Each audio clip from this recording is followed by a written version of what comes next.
বহু বছর পর একটা মুক্ত পরিবেশে এবং ভিন্ন রাজনৈতিক প্রেক্ষাপটে ঈদ উদযাপন করতে যাচ্ছেন বিএনপি জামাত সহ বিভিন্ন রাজনৈতিক দলের নেতাকর্মীরা।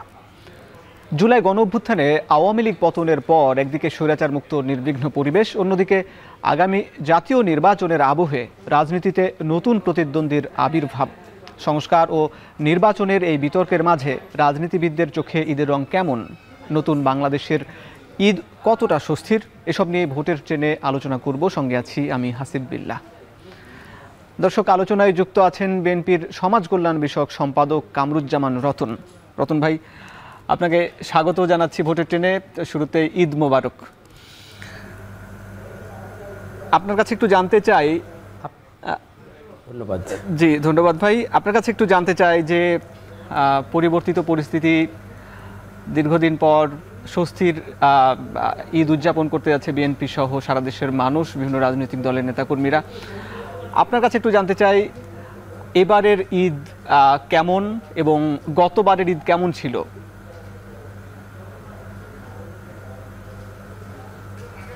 ধন্যবাদ আপনাকে। ঈদ মানেই হলো আনন্দ। তো আনন্দ আমরা দুভাগে, আমার কাছে এবার উপলব্ধিতে আমার কাছে দুভাগে আমি আনন্দটাকে ভোগ করতে চাই, এবং আমার মাধ্যমে জাতীয়তাবাদী দল সারা বাংলাদেশের মানুষকে এই বার্তাটাই দিতে চায় যে স্বস্তি, যে একটা নিঃশ্বাস, একটা মুক্ত পরিবেশে আপনি বলেছেন বাংলাদেশকে এখন আমরা দেখতে পাচ্ছি। একটা তো হলো যে 1 মাস সিয়াম সাধনার পরে আল্লাহ তাআলার মাগফিরাত, করুণা, রহমত নিয়ে যে বারাকাত নিয়ে আমাদের মাঝে এসেছিল, এটা আমাদের পরিসমাপ্তিতে হলো পবিত্র ঈদুল ফিতর। তো আমরা এই আনন্দটাকে দুভাগে ভাগ করতে চাই। প্রথম আনন্দটা হলো যে ঈদের আনন্দ, আরেকটা আনন্দ হলো যে মুক্ত পরিবেশে, যে আমরা বিগত 15 বছর যাবৎ আমরা কোনোদিনও মুক্ত পরিবেশে ঈদের জামাতটা পর্যন্ত আমরা করতে পারিনি, এবং পরিবারের সাথে আমরা কখনোই স্বাচ্ছন্দ্যে একটা মুক্ত পরিবেশে সমস্ত পরিবারকে ভাগ করে আনন্দটাকে ভাগ করার মধ্যে দিয়ে যে পারিবারিক একটা আমি আনন্দের মধ্যে আমরা মানে ঈদটা করা উচিত ছিল, সেটা আমরা কখনোই করতে পারি নাই। তো রব্বুল আলমিনের কাছে শুকরিয়া যে বাংলাদেশের মানুষ যারা এই দেশকে বিশ্বাস করে, গণতন্ত্রকে বিশ্বাস করে, সমমর্যাদা, মানবিক মূল্যবোধ, এবং বাংলাদেশকে যারা বিশ্বের মানচিত্রে উন্নততর একটা জায়গায় দেখতে চায়, ওই মানুষগুলা এই পরিবেশটাকে ভালোবাসবে, যার সাথে আমি এবং আমার দল একাকার হয়ে এই আনন্দটাকে ভোগ করতে চাই। এটাই হলো এবার ঈদের আনন্দের আমার স্পেশালিটি, এবং এই আনন্দটাকে আমি সবার মাঝে ভাগ করি, আমি সেটাকে শেয়ার করতে চাই, এবং আনন্দটা আমাদের সবার, এই আনন্দটাই আগামী দিনের জন্য আমাদের একটা বার্তা। ঐক্যবদ্ধ বাংলাদেশ, সমমর্যাদার বাংলাদেশ, এই বাংলাদেশ মানবিক এবং সংযমের যে মাস, আমরা সবাইকে আত্মমর্যাদাশীল জাতি হিসাবে বাঁচার জন্য দৃঢ়প্রত্যয় এবং সবার মাঝে আমরা একাকার করে বাঁচতে চাই। এটাই হবে আজকের ঈদের আনন্দের মূল আমাদের লক্ষ্যবস্তু। জি, বিএনপির ঈদ আনন্দ, অন্যদিকে আওয়ামী লীগের ঈদটা আনন্দহীন। আসলে এই যে আওয়ামী লীগের এই ঈদ আনন্দহীন নাও হতে পারত, আসলে তাদের জন্য কি দুঃখ হয়? আপনারা তো রাজনীতি করেছেন একসঙ্গে দীর্ঘদিন, প্রতিদ্বন্দ্বী দল হিসাবে।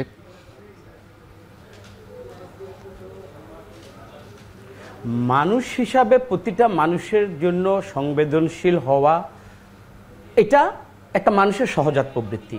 আমি আমার মনুষ্যত্ব দিয়ে যে কোনো মানুষের জন্য এই ঈদের আনন্দটাকে কেউ যদি তার কৃতকর্মের জন্য সমগ্র মানুষের সাথে যদি একাকার করে ভোগ করতে না পারে, এটা মনে করি তাদের জন্য দুঃখ প্রকাশ করা ছাড়া, আর তাদের আওয়ামী লীগের মতো সংগঠনের এই মানুষগুলোর জন্য সত্যিকার অর্থেই আমাদের দুঃখ লাগে যে এইরকম ঐতিহ্যবাহী একটা দল কি কারণে মানুষের কাছে একটা ধিক্কৃত হলো, এবং যারা আমাদেরকে 15 বছর যাবৎ আনন্দ থেকে বঞ্চিত করেছে।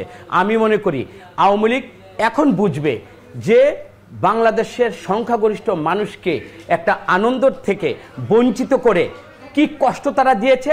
আজকের যদি তারা আসলে কষ্ট ভোগ করে থাকে, তাদের উপলব্ধির মধ্যে যদি কষ্ট যদি আসলে তারা পেয়ে থাকে, তারা বুঝতে হবে 15 বছর এই কষ্টটাই বাংলাদেশের মানুষকে দিয়েছে। সুতরাং আমরা কখনই মানুষকে এই কষ্টটা দিব না। আনডিউ মানুষের নাগরিক অধিকারকে আমরা প্রয়োগ করতে দিতে হবে, মানুষের নাগরিক অধিকারকে মানুষকে পাইতে হবে। এইটা আওয়ামী লীগের যদি শিক্ষা গ্রহণ করে তাদের অতীত থেকে, তাহলে তাদের জন্য ভালো। আর আমরাও এর থেকে শিক্ষা নেব যে মানুষের জন্য যা করার, মানুষের অধিকারের জন্য যা করার, সেটাকে আমাকে দিতে হবে। অধিকারকে খর্ব করে বাংলাদেশে কখনো রাজনীতি বা ক্ষমতায় থাকার কারো অভিপ্রায় অভিলাষ কোনোদিন যেন না হয়, এটাও আজকের ঈদের আনন্দের। আমিও ব্যক্তিগতভাবে আমার দলের একজন কর্মী হিসাবে আমি দৃঢ় প্রত্যয় এবং আশা আমি ব্যক্ত করছি। যে আপনি অধিকার নিয়ে কথা বলছেন, সবার নাগরিক অধিকার দিতে হবে, ঠিক একই সঙ্গে এই পরিবর্তিত পরিস্থিতিতে প্রতিটি রাজনৈতিক দল তাদের প্রত্যাশার কথা জানাচ্ছে। কেউ নির্বাচন, গণপরিষদ নির্বাচন, স্থানীয় সরকার নির্বাচন কিংবা জাতীয় নির্বাচন, এইসব নিয়েও বিতর্ক চলছে। একই সঙ্গে সংস্কার কতটুকু হবে এসব নিয়েও একটা বিতর্ক আছে। এর মধ্যে এই যে পরিবর্তিত পরিস্থিতি এবং দলগুলো এবং সাধারণ মানুষের চাওয়া পাওয়া, এর মধ্যে এই ঈদটা কতটা স্বস্তির?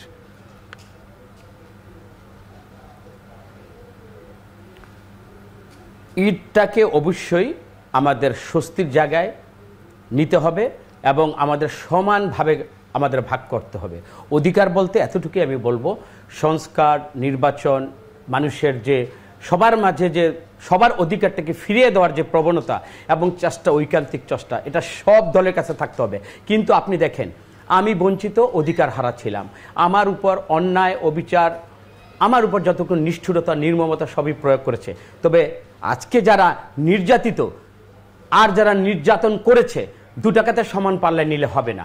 আমি মনে করি আমার উপর নির্যাতন হয়েছে অন্যায়ভাবে, এই অন্যায়ের যে নির্যাতন হয়েছে এটাকে যারা করেছে তাদের শাস্তি ভোগ করতে হবে আইনের আওতায়। তারা শাস্তি ভোগ করুক এবং আইনের চোখে যদি তারা যদি কখনো খালাস পায় বা আইনের চোখে তারা যদি অপরাধী না হয়, সেখানে সমাজে, রাজনীতিতে, রাষ্ট্রেতে তারা সমান অধিকার নিয়ে তারা বেঁচে থাকুক, ভোটের মাধ্যমে জনগণের কাছে তারা যাবে। সেখানে তো আমরা তো তাদেরকে অধিকার হারা করে রাখতে আমরা চাচ্ছি না। কিন্তু বুঝতে হবে তারা যে 17 বছর 15 বছর যা মানুষের উপর যে অন্যায় করেছে, ব্যাংক খাতে যে লুণ্ঠন করেছে, আজকে দেখেন বাজার ব্যবস্থায় আপনি দেখেন সিন্ডিকেট আমরা দেখিনি। এই রমজানে মানুষ কিছুটা হলেও কিন্তু স্বস্তির নিঃশ্বাস পেয়েছে। দ্রব্যমূল্য আমাদের ক্রয় ক্ষমতার মধ্যে ছিল। গতবার যে পেঁয়াজের আমরা কেজি 100 টাকা খেয়েছি, এইখানে এবার পেঁয়াজের কেজি আপনি দেখেন আমরা 20 থেকে 30 টাকার মধ্যে আমরা সেটা আমরা পেয়েছি। মানুষ সব ক্ষেত্রে কিন্তু ঈদের যে আনন্দের জন্য যারা গ্রামে যাচ্ছে সেইখানে একটা ছিল, যদিও এইখানে দীর্ঘদিন আমরা একটা লম্বা ছুটি পেয়েছি, কিন্তু সব ক্ষেত্রে আমরা দেখেছি বাংলাদেশের যারা রাষ্ট্র ক্ষমতায় অন্তর্বর্তীকালীন সরকার তারা চেষ্টা করে যাচ্ছে মানুষকে সত্যিকার অর্থে সেবা দেওয়ার জন্য। আমার দল তাদেরকে বলেছে সমস্ত ভালো কাজে আমরা সহযোগিতা করে যাব। তো সেই ক্ষেত্রে আমরা মনে করি ভালো কাজের সহযোগিতা আমাদের করতে হবে, আমাদের শুকরিয়া আদায় করতে হবে যে একটা ফেসিস দূর হয়েছে। আমাদের সবর যৌক্তিকভাবে আমরা অতটুকু পর্যন্ত অপেক্ষা করব। ইনশাআল্লাহ সবাই মিলে আমরা ঐক্যবদ্ধভাবে একটা নির্বাচন চাবো। সুষ্ঠু নির্বাচনের মধ্য দিয়ে বাংলাদেশের মানুষ যাকেই চাবে সেই রাষ্ট্র ক্ষমতা সবাই কিনে ঐক্যমতের ভিত্তিতে সবাই বাংলাদেশের রাষ্ট্র পরিচালনা করুক, এই পথে অবশ্যই আমরা করব। ব্যক্তিগতভাবে এবং আমার দলীয়ভাবে কাউকে বঞ্চিত করে নয়, কাউকে অন্যায়ভাবে অধিকার হারা করে নয়, সবাইকে যার যার প্রাপ্য, কিন্তু কোনো অপকর্মের দায়ভার এই দেশের বাংলাদেশের মানুষ নেবেন না। যারা অপকর্ম করেছে, অন্যায় করেছে, তাদেরকে শাস্তি ভোগ করতে হবে। তারপরে যদি বাংলাদেশের মানুষ তাদেরকে সাদরে গ্রহণ করে, সেখানে আমাদের এখানে কোনো দ্বিমত থাকবে না। যে এ নিয়েও আবার বিভিন্ন রাজনৈতিক দলের মধ্যে দ্বিমত রয়েছে। আপনি স্বস্তির ঈদের কথা বলছেন এবং জনগণের ভোটাধিকার এবং অধিকার রক্ষা করবে বিএনপি, এই বিষয়গুলো আপনি আলাপ তুলেছেন। আপনার সঙ্গে এই নিয়ে আরও বিস্তারিত আলাপ করব একটা বিরতির পর। দর্শক, ভোটে টেনে নিচ্ছে একটা বিরতি, ফিরছে একটু পরে, সঙ্গে থাকুন।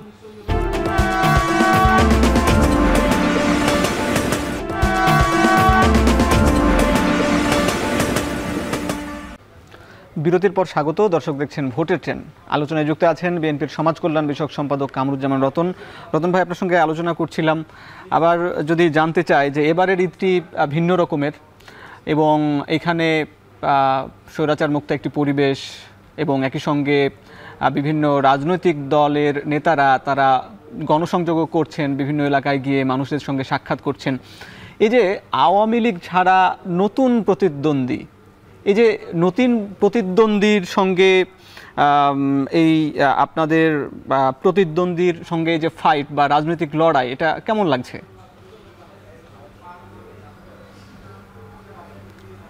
হাসিফ ভাই, আপনাকে যদি আমি বলি, এই যে 15 বছর আপনারাই তো কথা বলেছেন, আমরা কথা বলতে কি পেরেছি মন খুলে? আজকে যে আমি বাসায় আপনার সাথে ইন্টারভিউটা দিচ্ছি, এই বাসায় কি আমি 15টা বছর স্বাচ্ছন্দ্যে আমার পরিবারের সাথে আমি কি কোনো শঙ্কাহীনভাবে আমি কি বাসায় ঢুকতে পেরেছিলাম?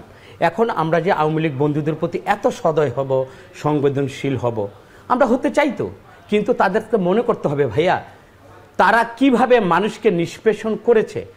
আর এখন যে দলগুলো, আমরা এতদিন কিন্তু একটা ফেসিস্টের বিরুদ্ধে একটা লক্ষ্যবস্তুতে আমরা সবাই ঐক্যবদ্ধ ছিলাম, সেটা কখনো কখনো আমরা দলীয় আদর্শের বাইরে কিন্তু এই ফেসিস্টকে তাড়াবার জন্য সবাই কিন্তু কোনো মত পথ আমাদের কোনো রাগ ডাক রেখে কিন্তু আমরা ঐক্যবদ্ধ ছিলাম।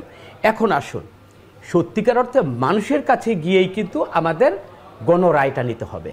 এখন আমি আমার দলের দৃষ্টিকোণ থেকে আমি একভাবে নির্বাচনটা চাবো, সংস্কার একভাবে চাচ্ছি, কিন্তু সব দলকে মনে রাখতে হবে যে দিন শেষে মানুষ হলো সমস্ত মতামতের, এবং মানুষের মতামতের ভিত্তিতেই কিন্তু আমার রাষ্ট্র ক্ষমতায় আসা না আসা। সুতরাং আমরা একভাবে বলবো, কিন্তু মানুষের যেটা দীর্ঘদিন বঞ্চিত ছিল, আমরা কি বলেছি আমিই সব, আমার ডিসিশনই রাষ্ট্র ক্ষমতা, আমার ডিসিশনই হলো বাংলাদেশ। এখন সত্যিকার অর্থে মানুষের 12 কোটি মানুষের ডিসিশনই হবে বাংলাদেশ। এই 12 কোটি মানুষের হৃদয় জয় করা হলো যার যার রাজনৈতিক ম্যানিফেস্টো, আমরা জনগণের কাছে যাব, আমাদের আদর্শ উদ্দেশ্য সমস্ত কিছু জনগণের কাছে আমরা যাব, সব দল যাবে সেইখানে। জনগণ সত্যিকার অর্থে যাদেরকে রায় দেবে, আমরা মনে করি ওই রায়টাই হলো সর্বোচ্চ, এবং ওই রায়টা মেনে নেওয়ার মতো সবার মানসিকতা থাকতে হবে। আবারও আমরা বলছি, আমার দল বলেছে ঐক্যমতের বাংলাদেশ হবে। সেখানে সবাই এখন বলছে যে বিএনপি এখন আওয়ামী লীগ নেই। আওয়ামী লীগ নেই না, বাংলাদেশে মানুষের ভোটের অধিকার আছে কিনা। 12 কোটি মানুষ কিন্তু এদেশ থেকে হাওয়া হয়ে মানে পালিয়ে যায়নি। 12 কোটি মানুষ এদেশ আছে, তাদের ভোট প্রয়োগের একটা নিশ্চিন্ত একটা পরিবেশ থাকতে হবে, একটা নিশ্চিদ্র একটা অবস্থান থাকতে হবে, যেটা মানুষ ভোটের জন্য আগ্রহ প্রকাশ করে। ভোট কেন্দ্রে যাওয়ার মতো পরিবেশ এই বাংলাদেশের মানুষ দেখতে চায়। সেইখানে যাওয়ার পরে যেই দল ক্ষমতায় আসবে, ওই দলকে জনগণ কিন্তু ক্ষমতায় বসাবে।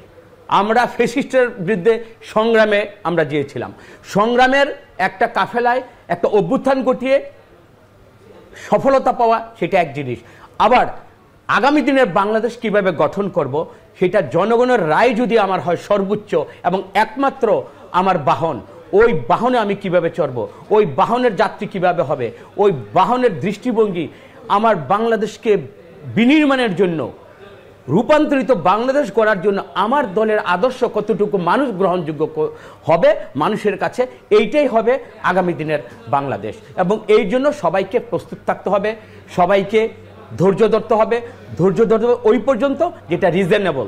সব কিছুই কিন্তু এদেশের মানুষ কিন্তু এখন আর কিন্তু ছলচাতুরি বা কোনো ধরনের ছলা কৌশলে কিন্তু রাষ্ট্র ক্ষমতাকে দীর্ঘায়িত করা যাবে না। এই দেশ চালাইতে হইলে সবাই ঐক্যমত, এবং ঐক্যমতটা তখনই হবে সবার ভিতরে যদি একেবারে ঐকান্তিক একটা আন্তরিকতা দেখি, এবং সবাই যদি এই আন্তরিকতা খুঁজে পায়।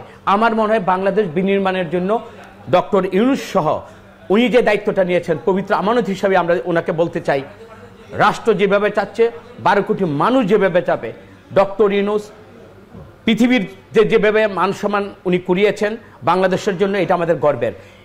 আমি নাগরিক হিসাবে উনি যে অন্তর্বর্তীকালীন দায়িত্বটা নিয়েছে নির্বাচন সহকারে বাংলাদেশকে একটা উন্নয়নের জায়গায় নিয়ে যেতে, আমি মনে করব ওনার প্রতি যা মানুষের যে আস্থাটা, এই আস্থা থেকে উনি কখনই সরে যাবেন না। নিশ্চয়ই ওনার মর্যাদাবোধ আমার আপনার বলার চেয়ে অনেক সেটা ঊর্ধ্বে। আপনি কলা কৌশলের কথা বলছেন, আবার বিএনপির বিভিন্ন পর্যায়ের নেতাকর্মীরা বলছে ঈদের পরে ভোটাধিকারের জন্য আবার আন্দোলন লড়াইয়ের জন্য মাঠে নামবে বিএনপি।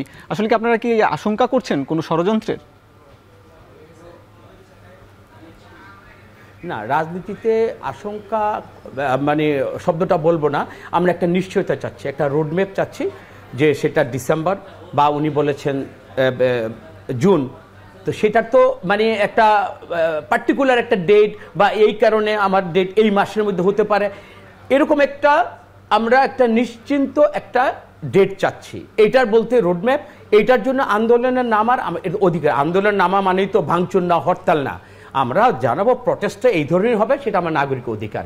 অধিকারের মধ্যে আমরা আলোচনার টেবিলেও থাকবো, আবার অধিকারটা মানুষকে সম্পৃক্ত করে মানুষের চাওয়া পাওয়ার যে ভোটের যে অধিকারটা, ওই অধিকারের জন্য আমরা রাজপথে নেমে কখনো আমরা আলোচনার টেবিলে সেইটা শান্তিপূর্ণভাবে মানুষের হৃদয় জয় করে যে অধিকারটা জানাতে হয় সেটা রাজপথ হোক, আলোচনার টেবিলে হোক, আমরা ওর মধ্যে সীমাবদ্ধ থাকবো। সেটা অন্য কোনো আশঙ্কা বা আমি কোনো এর মধ্যে কোনো আমি মানে সলচাতুরি বলতে এতটুকুই, কোনো ধরনের পার্টিকুলার আমার যেই সময়গুলো দরকার, যেই সংস্কারগুলো দরকার, ওর বাইরে যদি কোনো কাজকে সময়ক্ষেপণ করা হয় ওইটাকে আমি কলা কৌশল বলবো। এটাকে আপনি ব্যাড সেন্সে নেওয়ার দরকার নেই, এটা পজিটিভলি আপনি নেন যে আমরা পার্টিকুলার সহযোগিতা করে যাচ্ছি, আমাদের স্পেসিফিক আমরা হতে চাচ্ছি যে এই সময়ের মধ্যেই আমরা নির্বাচনটা আমরা করতে চাচ্ছি আর কি। সেইখানে সবার সম্মিলিত ভিত্তিতেই আমরা মনে করি এই ডেটটাও আমরা পাবো, সেইখানে আমাদের মধ্যে ভবিষ্যতে কোনো বড় ধরনের কোনো ফারাক হবে না।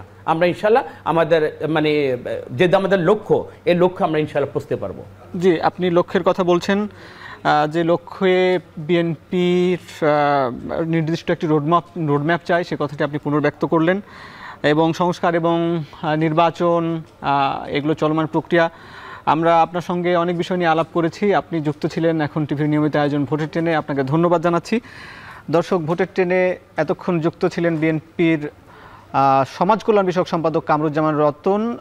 আমরা ওনার সঙ্গে আলাপ করলাম। এখন নিচ্ছি একটা বিরতি, ছিপছি একটু পরেই।